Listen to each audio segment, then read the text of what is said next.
Do you want to design pixel perfect and accessible dark mode interfaces? Well, sit tight because in this video, I'm sharing 5 tips for you to take your dark mode interfaces to the next level while offering a positive experience for the user and also meeting accessibility standards. And in case you're unsure if the product you're working on needs dark mode, I suggest you watch this video first. Seriously, go watch that video first. All right, with that out of the way, let's get started. There are some extra things you need to keep in mind to make the interfaces both functional and visually striking. So tip number 1, avoid going 0, 0, 0, 0, 0, 0 or pure black. Why you may think that a pure black background with white text is going to be the best option when it comes to high contrast, that's not really the case. Yes, the contrast is as big as it can be, but it may cause some readability issues. That's because a pure black background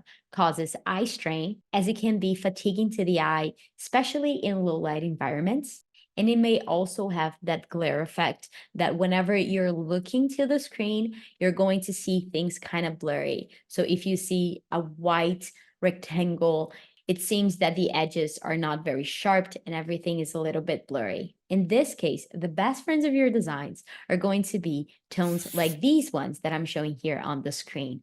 That's because when we look at them, they look very close to pure black, but they avoid the issues that I just mentioned. Tip number 2, mind the contrast.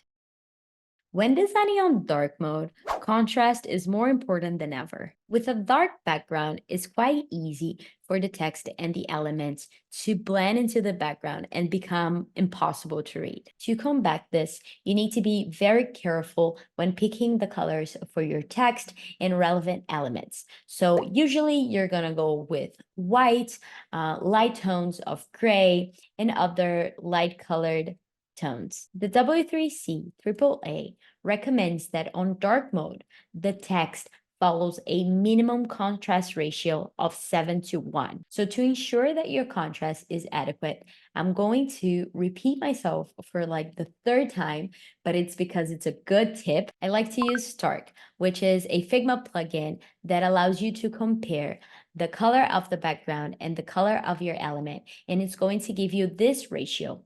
Whenever it's under that 7:1 ratio that is recommended, it's also going to suggest some alternative tones that you can use to enhance your contrast. Tip number 3, use colors wisely.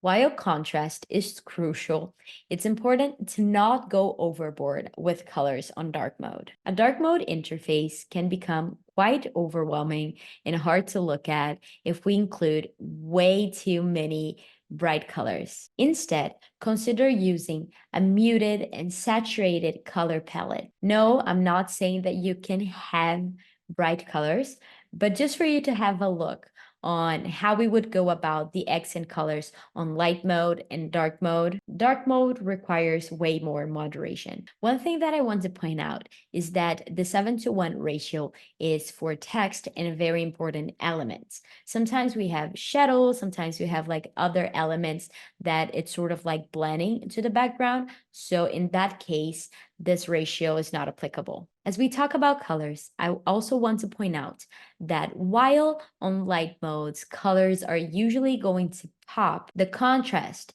may result in that color actually being more discrete than the rest of your text. If you take a look at these examples that I'm showing here on light mode, the blue is popping, but on dark mode, however, the blue is not popping anymore. Tip number 4, watch out for layer brightness and shadows. So our brain perceives lots of things that we don't even realize consciously. One of these things is that we usually perceive lighter elements to be closer to us. That's because usually they're going to be closer to the light source. So whether we're talking about light mode or dark mode, we recommend you having those lighter shades in the front, as it's going to allow you to create depth. Another topic in this matter is shadows. It's another visual element that we use to create depth into our designs. In light mode, we usually go with black or darker tones to represent the shadow. In dark mode, we follow this principle, but the other way around. That's because very dark shadows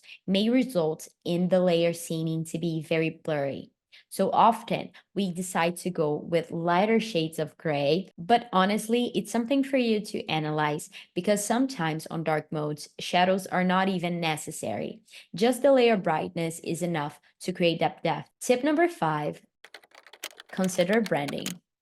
Dark mode offers a modern touch, and it's going to convey power, elegance, and mystery. It's something that, as a designer, you need to consider how the brand wants to be portrayed to the user, because that's also going to affect the other choices of the colors that you're going to make on dark mode. Depending on the industry and the cultural background of the user, dark mode may create a sense of distance from the brand. And that's why the other colors are going to play a major role when you design dark mode interfaces. By following these 5 tips, which honestly are the ones that I apply every day myself, I hope you're able to guarantee that your dark mode interfaces are going to be accessible and pleasant for the users. If you enjoyed this video, make sure to hit the like button and to subscribe if you're new here. If you made it this far and you have not watched the video where I compare light mode and dark mode, I highly suggest you to do it.